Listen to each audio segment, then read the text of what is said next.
odločitev, da sem pač kandidirala, je bila pravzaprav na strani občanov in občan, pravzaprav mojih stran, ker gre za, bom rekla, kompletno kmetijsko občino. Ampak tako kot sem že dejala, moraš postati župan, da spoznaš ljudi. Žal tako je. Vabljen en sestanek, kjer bo 5 ljudi, da se moramo nekaj zmeniti. Jaz sem šla tam, tja in je bilo 100 ljudi, občanov. In so me v bistvu nagovorili, da sem jaz pač primerna, da me prosijo, da naj kandidiram. Jaz sem potem prespala 3 dni in se potem v ponedeljek, to je bilo tam enkrat 3 dni pred oddajo kandidature, se v bistvu odločila, da pa bom. Za kandidaturo sem se odločila lani čisto na ključjo, ko me je poklical aktualni župan in pač mi nekaj pomenil tudi te ženske kvote. In sem rekla, veš kaj, nič ne bom razmišljala, bom nekaj dala soglasje, ker če bom razmišljala, se ne bom odločila, ne.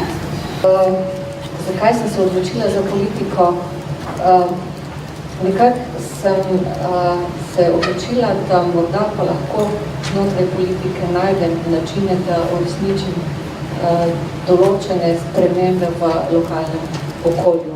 Zakaj sem tudi jaz stopila tukaj noter, jaz sem zaradi kvote drugač. Mene so povabili eno od strank, ki so na stranki. Sem jih pa zdel to, da je to tudi neka dolžnost, ko sem dobila to povabilo, jaz kot občanka, da sodelujem in da dam tudi ta svoj delež, svoje znanje, svoje izkušnje, tudi prenesem v tem smislu v svoj kraj, ne samo to kot dobra občanka, ampak tudi, da lahko vplivam na odločitve. In tako sem pristala noter in sem vesela tudi vsem, ker lahko pomagam oblikovati politiko ali pa naš prostor, našo občino. Zakaj sem šla politiko? Kar tako odkrita, povabili so me. Pa sem rekla, no dobro, bom pa kaj naredila, pa poskušala, ne? Na nek način bom rekla, da je to že tudi tradicija v moji družini.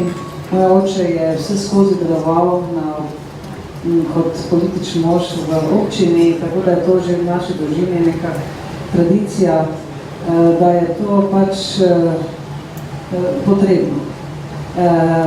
V občinski svet sem bila povabljena, sama sem čutila, da imam podporo ljudi, zdi se mi, da imam tudi moč prepričanja.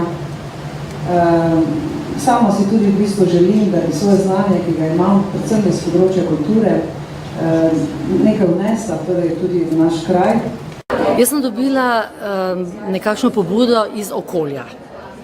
Ljudje so me srečevali in mi predlagali in potem par mesecev pred lokalnimi volitvami so že kar s konkretnimi predlogi, da bi morala. V bistvu so nekako s svojimi problemi prišli na dan.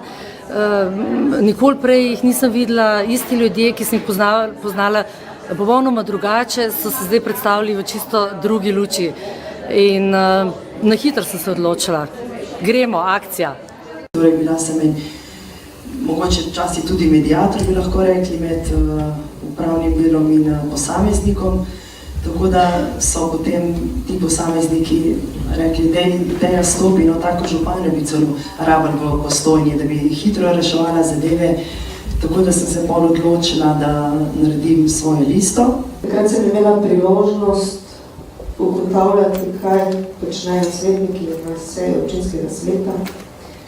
Njihove razprave so me včasih dvigale, tako da je zapisnik bil včasih kar težko napisati. Potem sem se nekako odločila, da tudi sama grem v politiko, da nekako poskušam to občinsko ladjo skupaj peljati, dajati dobre predloge. Pa recimo, da mi je kar uspelo.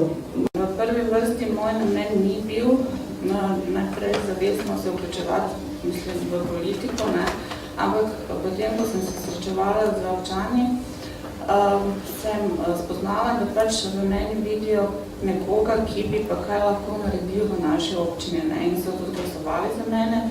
In zaradi tega se mi je zdelo neodgovorno, da bi odstopila te funkcije, za kar sem najprej tudi razmišljala v tej smeri. In na podlagi ženskih kvot so potem mene povabili, pa se je potem tako zgodilo, da sta oba zunaj ostala, Jaz sem pa prišla noter. Ni bil sicer moj namen, da bi se že mogoče zdaj aktivno vključila v politiko, res pa je, da sem o tem razmišljala zadnje leto, precej, ker so me določene stvari motile, ki jih spremljam tako v občini, kot tudi na širši državni ravni in se mi zdelo pomembno, da doma ne kritiziraš, da se vključiš, da se tudi v lokalni skupnosti dejaven, ker dejansko, če začneš sam, se potem ljudje pridružijo, se dejansko tako izpeljati. Odločila sem se za to delo naprej, ker sem marsikaj naredila kot predsednica mestne četrti, kot podpredsednica za občane in tudi zdaj pravim, da ne delam za politiko, ampak delam za občane. In tako hočem delati naprej.